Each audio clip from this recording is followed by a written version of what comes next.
Olá, querido irmão, querida irmã, paroquianos da Paróquia São Francisco de Assis, em Campo Grande. Nos encontramos mais uma vez para aprofundarmos algumas questões a respeito dos gestos litúrgicos. Nós fizemos primeiramente uma formação a respeito da liturgia da Santa Missa, parte por parte, e agora queremos falar um pouquinho sobre os gestos. Mas antes vamos pedir ao Espírito Santo que nos ilumine, que venha ao encontro das nossas necessidades desse dia e que nos acompanhe ao longo desta partilha, ao longo desse momento de formação e também de espiritualidade. Em nome do Pai, e do Filho, e do Espírito Santo. Amém. Vinde, Espírito Santo, e enchei os corações dos vossos fiéis, e acendei neles o fogo do vosso amor. Enviai o vosso Espírito, e tudo será criado, e renovareis a face da terra. Oremos. Ó Deus, que instruístes os corações dos vossos fiéis, com a luz do Espírito Santo, fazei que apreciemos retamente todas as coisas, segundo o mesmo Espírito, e gozemos sempre da sua consolação. Por Cristo, Senhor nosso. Amém. Ó Maria concebida sem pecado, rogai por nós que recorremos a vós. Em nome do Pai, e do Filho, e do Espírito Santo. Amém.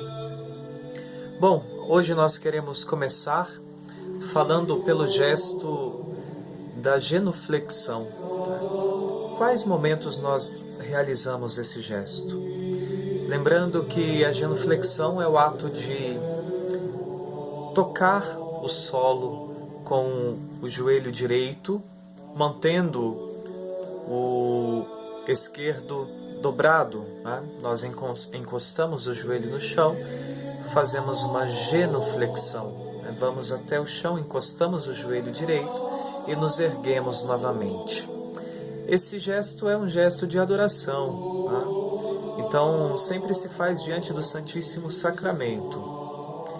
Então é importante nós termos presente a seguinte realidade: se eu entro numa igreja e nessa igreja o Santíssimo Sacramento fica ali na nave central, né? Se o sacrário fica no presbitério da igreja, logo ao entrar eu faço a minha genuflexão. E da mesma forma, quando sair, devo fazer a genuflexão, tá? Se há o sacrário ali no presbitério. Caso haja uma capela separada para a adoração do Santíssimo Sacramento, eu faço a genuflexão quando chego na capela, certo? Chego lá diante do Senhor, faço a minha genuflexão, me ergo novamente e faço as minhas orações, ou mesmo de joelhos, de preferência, quando estamos diante do Senhor Eucarístico, né? Quando nós estamos na missa, e vamos supor, estamos na procissão de entrada. Então, se há sacrário no presbitério, nós não fazemos somente a reverência para o altar. Reverência, nós falamos sobre esse gesto na semana passada, mas fazemos a genuflexão. Porém, as outras vezes que nós estamos diante do Santíssimo, como por exemplo, no momento em que a pessoa vai fazer a leitura, ela não faz a genuflexão ali diante do altar, né? Ela faz apenas uma reverência. E assim sobe, faz a leitura. Nessas ocasiões, quando estamos na missa, né, nós fazemos a genuflexão no início, quando chegamos, né, e no final, para a procissão de saída também.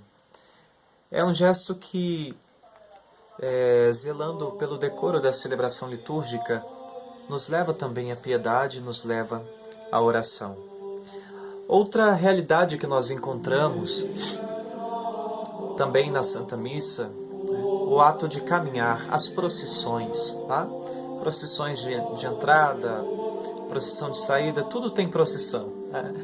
Tem procissão do ofertório, tem procissão para levar, né, os objetos, as oblatas para o altar, o pão e o vinho, a matéria para que se faça a consagração eucarística.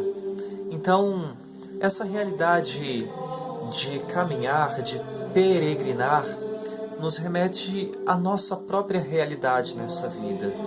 A igreja é uma igreja peregrina. A igreja vive 3 realidades.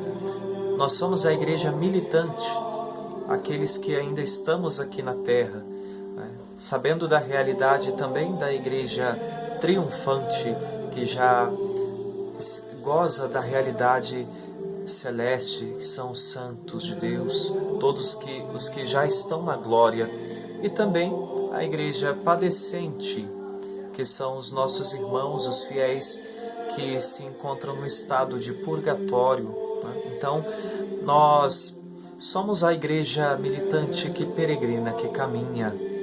Então, em todas essas realidades em que encontramos procissões, seja de entrada, de saída, procissão de ofertório, procissão no momento do Evangelho, procissão no momento da consagração, no caso os coroinhas que chegam para realizar ali o momento da incensação do Santíssimo Sacramento.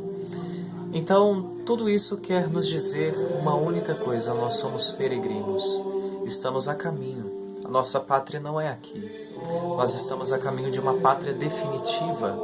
E enquanto caminhamos, prosseguimos rumo a essa pátria. Outro gesto que aparece também na Sagrada Liturgia é o beijo, o ósculo. Mas em que momento isso acontece? Caso você ainda não tenha conseguido perceber, nós encontramos esse gesto logo no início da Santa Missa. É que às vezes a gente não percebe muito bem os gestos que acontecem, seja pelo sacerdote, seja pelos outros ministros. Mas quando o sacerdote chega, ao fazer a reverência ao altar ou a genuflexão, caso haja o Santíssimo Sacramento ali no presbitério, o sacerdote vai até o altar e beija o altar. O altar ali representa o próprio Cristo. Então, no ambiente litúrgico, no momento da Santa Missa, o altar é o lugar que de fato tem esse destaque. Ele se destaca pela sua particular importância na realização da Santa Missa, porque ali se torna presente o sacrifício do Calvário. Nosso Senhor Jesus Cristo, que se dá a nós em banquete de vida eterna, Ele se entrega ali sobre o altar. O Calvário se faz presente no meio de nós. Então é muito importante que esse gesto, né, é um gesto de profunda reverência. O sacerdote, ao chegar e beijar o altar, ele está beijando o próprio Cristo. Ele está unindo o sacrifício da sua própria vida ao sacrifício do Cristo perfeito, único e eterno sacrifício. E naquele sacrifício único, elevado ao Pai, também as nossas vidas se elevam até o Senhor nosso Deus. Né? Esse gesto realiza-se poucas vezes na liturgia, né? E demonstra essa grande reverência no momento da Sagrada Liturgia. Após esse beijo do altar, a missa prossegue e também o evangeliário é osculado. Quando o padre acaba de proclamar o Santo Evangelho, ele beija o livro contendo os Santos Evangelhos. Também como esse sinal de reverência profunda, nós vemos as duas realidades contempladas, né? A mesa da palavra e a mesa da Eucaristia.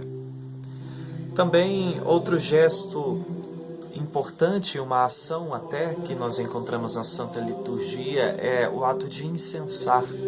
Por que nós incensamos? É importante recordar que um dos objetos levados a Nosso Senhor quando Ele nasce, ainda na sua manjedoura, é incenso. Os 3 reis magos, quando chegam diante do Senhor, eles lhe oferecem ouro, incenso e mirra. O incenso é próprio da divindade. Nós oferecemos o incenso a Deus, desde o início da Santa Missa. O sacerdote coloca no turíbulo o objeto que realiza a incensação, né? O sacerdote coloca o incenso, abençoa, e ali já começamos no início da Santa Missa com aquela fumaça que sobe aos céus, significando também os nossos louvores, preces que sobem ao coração de Deus, que são levados até o Altíssimo. Como a fumaça do incenso sobe, também deve subir ao Pai o nosso louvor, a nossa oração. Depois temos outros momentos. O sacerdote faz a incensação de todo o ambiente litúrgico, ali no momento do início da Santa Missa. E depois nós encontramos o mesmo objeto sendo usado para incensar o Santo Evangelho. Depois de incensado o Santo Evangelho para o momento do ofertório, as oferendas são também incensadas.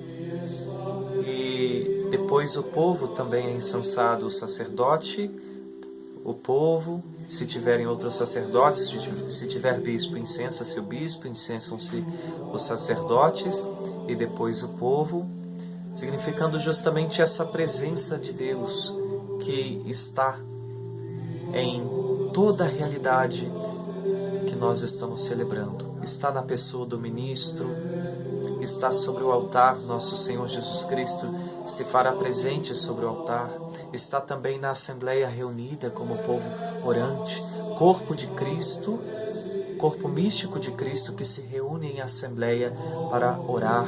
É o corpo de Cristo que ora, que eleva ao Pai a sua prece. Então tudo isso tem um significado muito bonito, não é só para que haja um aroma agradável na celebração, é muito mais do que isso. Significa profundamente esse gesto de reverência e adoração ao nosso Deus, que é o verdadeiro e único Deus. Também nós encontramos a posição de braços abertos, né, propriamente do sacerdote. Quando falamos aqui dessa realidade, estamos direcionando propriamente para a figura do sacerdote. É uma posição que nós encontramos muito na iconografia cristã, né? O fato de estar de braços abertos em prece. Nós encontramos essa postura que significa justamente essa postura de prece, de súplica, né? Todo momento em que o sacerdote está ali, né, com seus braços abertos, seja na oração eucarística, seja nos outros momentos, ele está numa prece de súplica, ele está suplicando por si e por toda a igreja, porque o sacerdote é esse que é tirado do meio do povo para oferecer sacrifícios por si mesmo, pelos seus pecados e pelos pecados do povo. Também encontramos as mãos estendidas, né? Quando nós estamos com as mãos estendidas, ou no caso os sacerdotes, né, nós percebemos também essa posição de súplica, sobretudo no momento da epiclese, né, que é o momento em que o padre, durante a oração eucarística, pede que o Espírito Santo venha sobre aquelas espécies, sobre o pão e o vinho, para que ali não haja mais pão e vinho, mas o corpo e o sangue de Cristo. Enviai, ó Pai, o vosso Espírito, a fim de que estas oferendas se tornem o corpo e o sangue de Cristo. É um momento sublime em que o Espírito Santo é clamado sobre aquelas espécies, para que elas, então, pela força do Espírito Santo, possam ser transubstanciadas, possam tornar-se a substância própria do Filho eterno do Pai. Então, nós vemos que é uma posição, é um gesto muito profundo, né? E o sacerdote faz aquele gesto e só ele faz. Nós não fazemos esse gesto com o sacerdote. Ele faz junto com todos os concelebrantes, né?